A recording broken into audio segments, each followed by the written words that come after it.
Mauma duto vinovi e majivie matin daweto. Mauma duto vinovi e majivie matin daweto.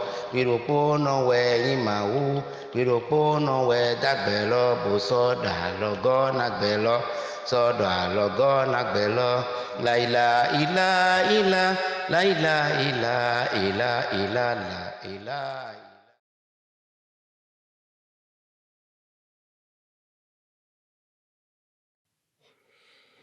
Mesdames, Mesdemoiselles, Messieurs, bienvenue une fois encore sur le plateau de Omnisciente. Je voudrais vous remercier pour votre fidélité. Aujourd'hui, nous parlons des enseignements de Jésus à la lumière du Saint-Coran. Et pour cela, j'ai invité le missionnaire Gomina Nassiro, missionnaire Sabsara comme Tabakat. Wa alaykum salam wa rahmatullahi ta'ala wa barakatuh. Maintenant, à son côté droit, nous avons le missionnaire Lama Bachir, missionnaire qui est comment je vais dire, un nouveau sur le plateau. Monsieur Sabon arrivé sur le plateau de Omnisciente. Merci beaucoup. Merci pour avoir répondu à notre appel. Comme je disais tout à l'heure, nous allons voir les enseignements de Jésus à la lumière du Saint-Coran.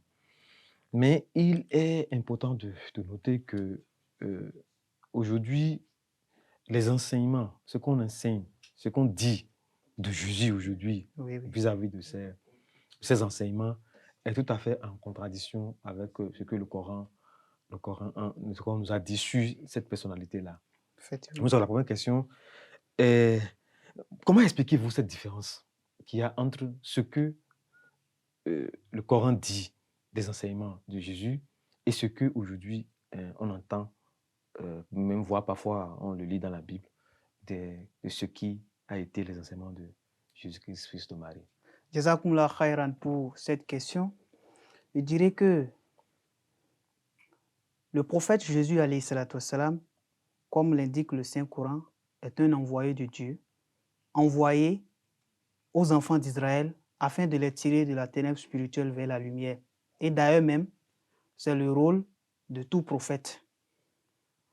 Tous les prophètes envoyés dans ce monde ont été envoyés dans le but d'enseigner l'unicité de Dieu et de les réformer. Mais pourquoi Dieu envoie un prophète quand il voit que un peuple s'égare? Il envoie un prophète pour les rappeler à l'ordre. Donc, il y avait des prophètes qui étaient venus avant que Jésus ne vienne. Ils ont apporté des messages. Jésus est venu les rappeler ce message. À qui? Aux enfants d'Israël. Tout à fait. Il les a rappelé le message. Il les a fait quoi? Il les a corrigé les erreurs qu'ils commettaient et qu'ils ne devraient pas faire.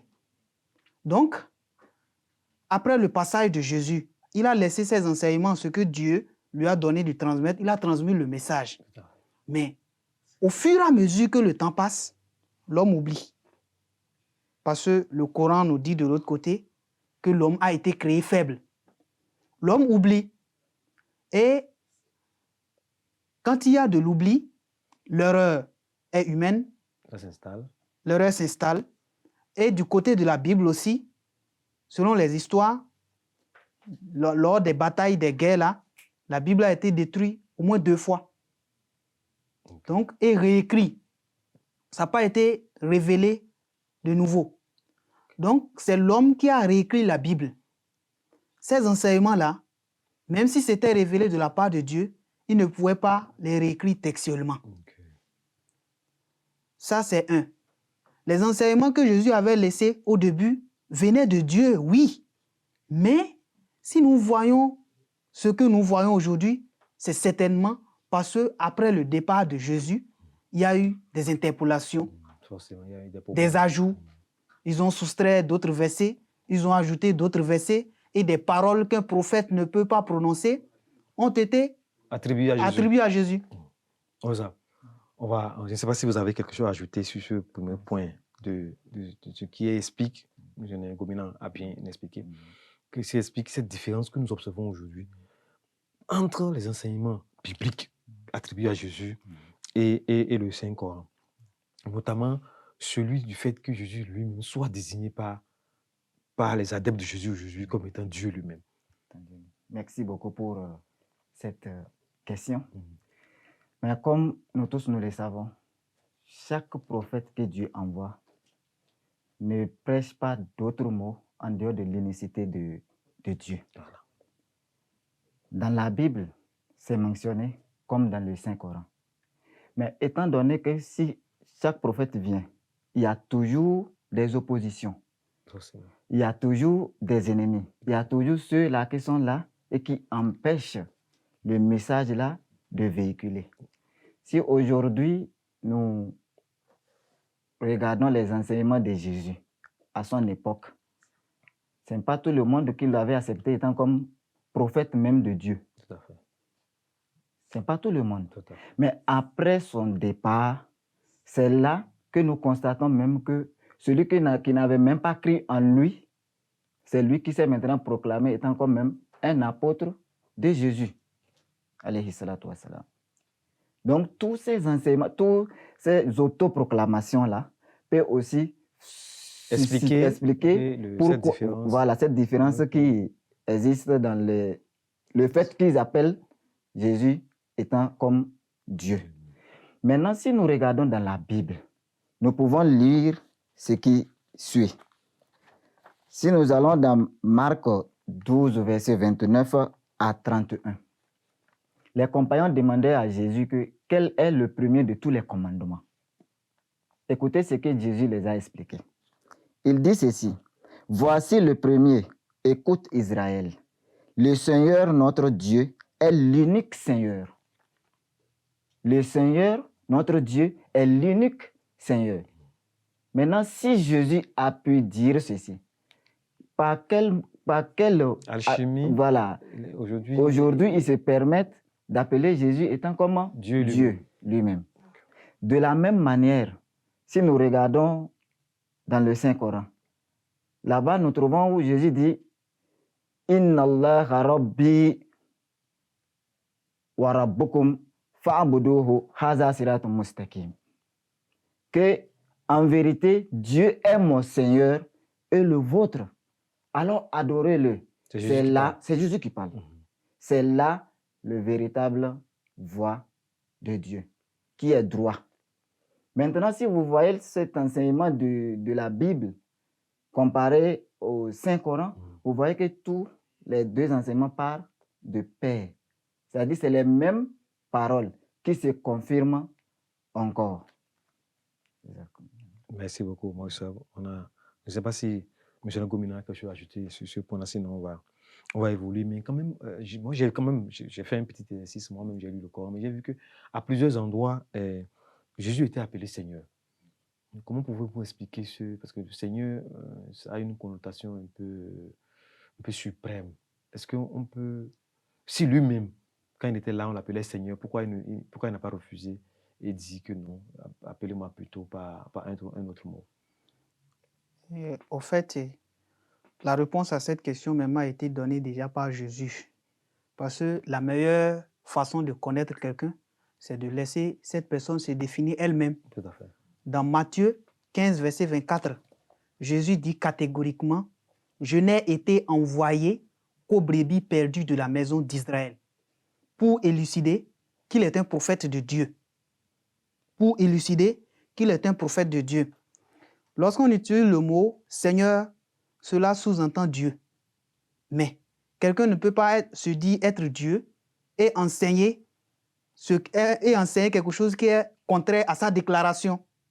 Nous voyons par exemple dans la Bible, à propos de l'unicité de Dieu, dans Jean 17, verset 3, lorsque Jésus donnait la définition de la vie, de ce que c'est que la vie éternelle, il dit quoi? « Or, la vie éternelle, c'est qu'ils te connaissent toi, le seul vrai Dieu, et Jésus-Christ que tu as envoyé. » Donc, cette définition qu'il a donnée à la vie éternelle nous permet encore de savoir qu'il ne peut pas être Dieu lui-même. Parce que le mot Seigneur peut signifier maître.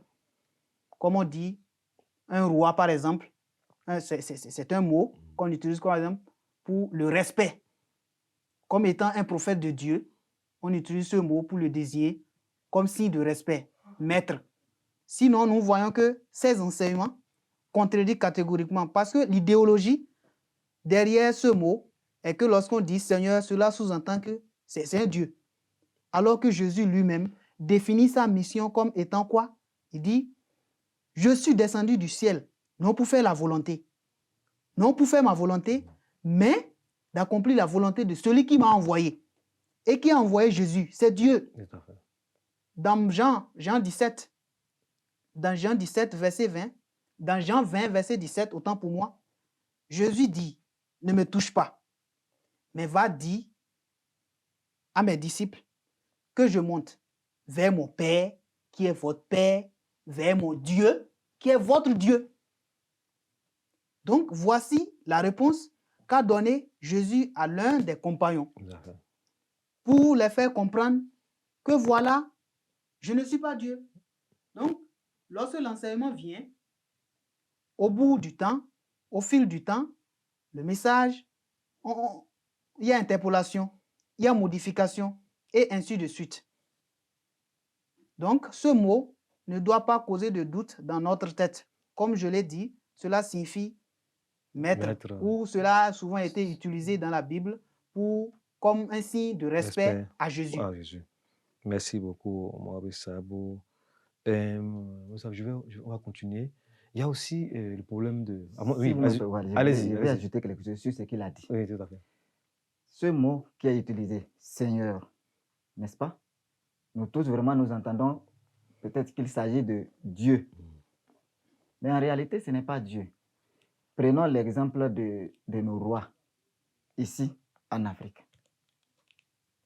Dans les coutumes, lorsque tu rentres chez un roi, tu te prosternes et puis tu prononces un mot, c'est-à-dire Seigneur aussi là-bas. Okay. Mais malgré tout, le roi n'est pas notre Seigneur. Ouais, ça. Ce n'est pas notre créateur. Mais on emploie ce mot Seigneur qui, dans la langue locale, nous disons Oluwami. Nous employons ce mot. Mais sa majesté. Sa majesté. Oui. N'est-ce pas? Parce qu'en fait, c'est Dieu qui est majesté. Voilà. Mais il n'est pas notre créateur. C'est ça. Il est là, lui aussi. Il est créé par quelqu'un. Mais vu le titre qu'il a, il est notre leader. C'est pour cette raison on applique ce mot pour ce roi. D'accord. On va revenir à ma question maintenant. Je parlais de la Trinité, qui est quand même une notion difficile à comprendre pour nous, nos musulmans, mais qui est le fondement même du christianisme aujourd'hui. Je veux savoir, vous avoir votre point de vue sur cette notion de Trinité. Je ne sais pas qui commence. Allez-y, moi, allez. La Trinité, telle que nous le voyons aujourd'hui, n'a pas été enseignée par Jésus. Cela a dû être enseigné après lui. Parce que dans la Bible, nous voyons, malgré qu'elle soit interpolée, que lorsqu'on a posé la question à Jésus, à savoir le premier, c'est-à-dire le plus grand de tous les commandements, il a dit quelque chose qui devait susciter notre attention. Ce verset se trouve dans Marc 12, verset 29 à 31. Mais Jésus reprend la même parole qui a été prononcée dans l'Ancien Testament en disant quoi? Écoute Israël, le Seigneur, notre Dieu, est un unique Dieu. C'est-à-dire, Dieu est un. Et c'est la même chose qu'enseigne le Coran de l'autre côté lorsqu'il dit Qul huwa Allahu ahad. Dit, Allah est unique. Donc, si Jésus a donné cette réponse à la personne qui lui posa cette question de l'autre côté, il ne peut pas venir encore de l'autre côté et enseigner que voilà, Dieu est trois. Ou bien Dieu, oui, il y a Dieu le Père, Dieu le Fils et Dieu le Saint-Esprit, tel que nous le voyons aujourd'hui. Non, ce ne sont pas ces enseignements. Nous voyons qu'au temps de Jésus, Jésus priait. Si lui-même, il était Dieu, il va prier qui? C'est ça. Le Coran, dans la sourate Al-Marifatullah, c'est-à-dire dans le chapitre 114 du Saint-Coran, sourate Al-Ikhlas, Allah nous donne une définition de sa personnalité. La personnalité de Jésus. Non. La personnalité de qui? De l'individu, l'être suprême qui peut être appelé Dieu. Parce que lorsqu'on parle de Trinité, on veut dire Dieu le Père, Dieu le Fils et Dieu le Saint-Esprit. Et souvent, nous entendons nos voisins dire que Jésus fait partie de l'un de ces trois. Donc, Dieu nous donne la définition de l'être suprême qui peut être appelé Dieu. Il dit Kul huwa Allahu ahad, Allahu samad. Le terme as-samad signifie l'être qui est indépendant, l'être qui n'a pas besoin de quelqu'un, il n'a pas besoin d'aide, il n'a pas été engendré et il n'a pas aussi de successeur, il est suprême. Alors prenons le cas de Jésus. D'abord, il a enseigné de l'autre côté que Dieu est unique. Il a enseigné de l'autre côté que Dieu, qu'il est un messager de Dieu. Et ici, nous voyons que cela même contredit ses enseignements. C'est pourquoi nous disons que la Bible a été interpolée. Si nous voyons d'un côté que Jésus dit que, voilà, adorez Dieu, et lui-même priait, il adressait la prière à Dieu. Et de l'autre côté, nous voyons que quoi? Que Dieu, on dit que Dieu est trois. Dieu le Père, Dieu le Fils, Dieu le Saint-Esprit. Cela contredit dans la même Bible les enseignements de Jésus. Donc, il y a contradiction. Est-ce que ce n'est pas le fait qu'on ne connaît pas de façon... oui, on n'a pas vu le papa de Jésus qui a encouragé les gens à un moment donné à verser dans la notion de Trinité?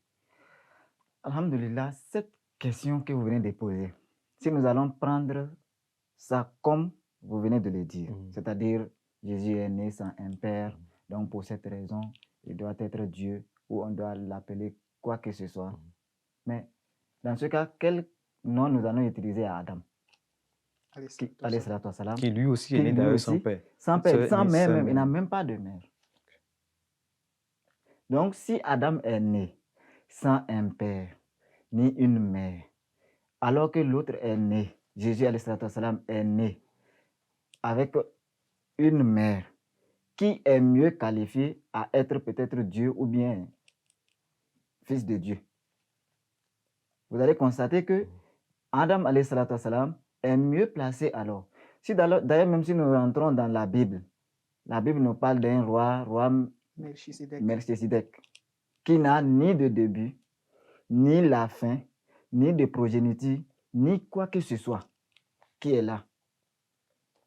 Alors si nous pouvons traiter Jésus parce qu'il n'est pas avec un autre nom, parce qu'il n'a pas de papa, alors ces deux-là, comment allons-nous les traiter? Le fait que Jésus n'a pas de père n'explique pas du tout cette notion de Trinité.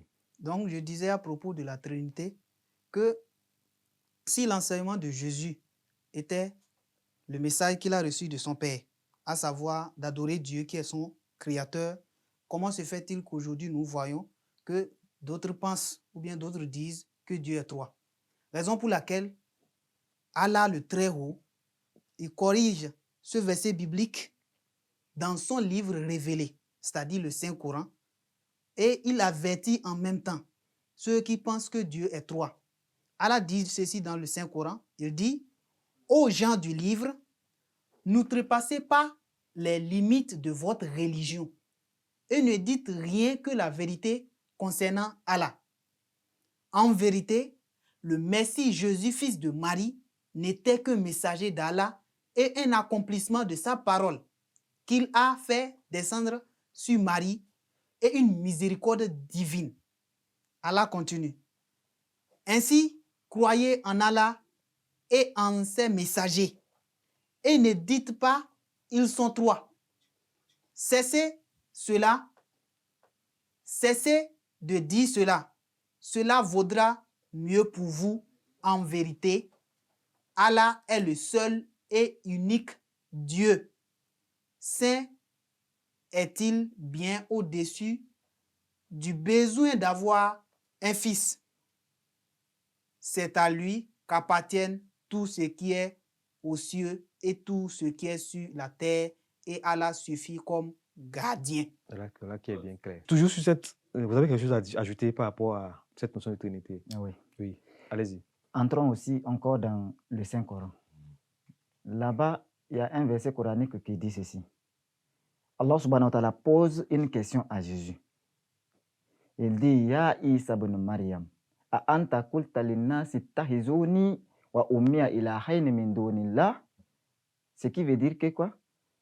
Ô Jésus, as-tu dit aux gens, prenez-moi et ma mère comme deux dieux en dehors d'Allah? Jésus répondit, Subhanak, gloire à toi, saint es-tu. Ma yakunu li an akula ma laysa li bihaq. Je n'ai aucun droit de dire sur quoi je n'ai pas le devoir de dire. Donc, cette partie-là montre clairement que la Trinité, c'est une doctrine étrange à Jésus, Tout à fait. ainsi que même ses anciens compagnons. Sinon, comment un prophète pouvait enseigner la Trinité? Et que Dieu lui pose la question à savoir, est-ce que c'est toi qui as enseigné? Un prophète, nous tous nous savons, un prophète ne peut jamais mentir. Et nous savons que cette question-là n'aura pas lieu dans cette vie, mais plutôt dans l'au-delà. Maintenant, le verset continue dit, Ma qultu lahum illa ma amartani bih an ibudullaha rabbi wa rabbakum. C'est-à-dire que quoi? Je ne leur ai dit que ce que tu m'as ordonné de dire, à savoir adorer Dieu, mon Seigneur et votre Seigneur. C'est très clair et simple et limpide que la doctrine, comment dirais-je, de la Trinité est une dogme qui est étrangère à Jésus. Mais bon, vous n'avez pas donné les références de ce verset. C'est chapitre 5, Surat Al-Ma'ida, verset 117 à 119. Ok. Maintenant, d'où vient alors le nom de le Fils de Dieu? Le Fils de Dieu qui est aussi, qu'on peut lire aussi à plusieurs endroits dans le Nouveau Testament.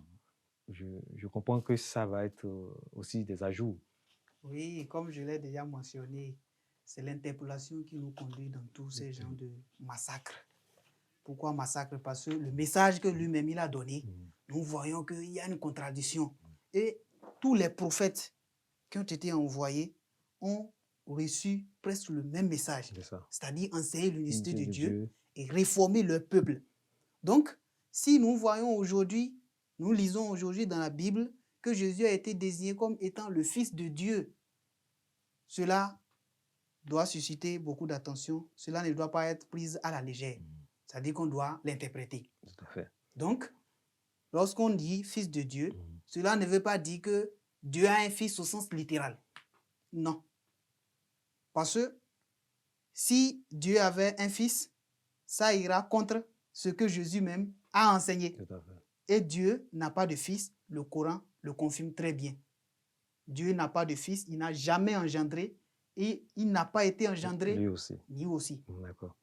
Comment on peut, alors, au vu de tout ce que vous avez dit, il nous reste que 2 minutes pour finir, comment on peut résumer alors les enseignements de Jésus? Les enseignements de Jésus, avec tout ce que nous venons de dire, c'est très clair que Jésus n'a enseigné d'autres choses en dehors de l'unicité de Dieu, comme les autres prophètes qui sont passés. C'est-à-dire adorer Dieu, mon Dieu, votre Dieu. De la même manière qu'Abraham l'a dit, de la même manière que Moïse l'a dit, tous les prophètes, ils étaient sur ce point de vue-là, qu'il n'y a qu'un seul Dieu. En dehors de lui, il n'y a pas de Dieu. Maintenant, si nous voyons tout ceci qui est venu maintenant, certes, lorsque la lumière quitte parmi les gens, l'obscurité s'installe. Donc, c'est l'obscurité-là qui s'est installée et vous voyez ces divergences-là où on attribue un prophète étant comme un Dieu. Oui, ça. Oui, ça. Donc, il fallait que cela arrive.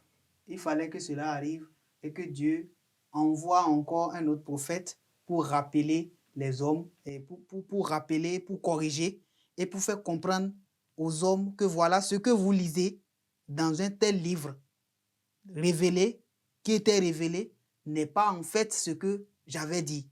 Donc Dieu envoie son plus grand prophète, Hazrat Muhammad sallallahu alayhi wa sallam, et lui révèle le Saint-Coran Et dans le Saint-Coran, Dieu confirme le message de l'unicité de Dieu qu'avait transmis Jésus à ses disciples. Tout à fait. Et puis, Dieu corrige en même temps les erreurs telles que nous l'avons vu. La Trinité, Dieu a corrigé dans le Saint-Coran.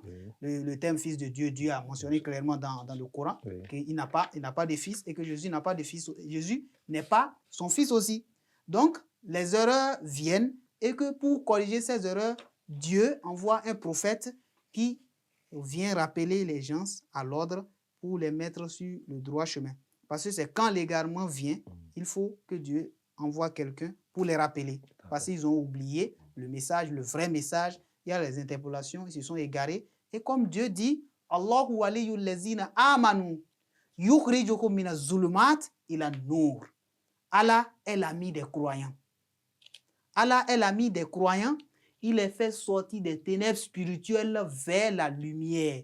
Allah ne descendra pas lui-même. C'est-à-dire, Allah ne viendra pas lui-même.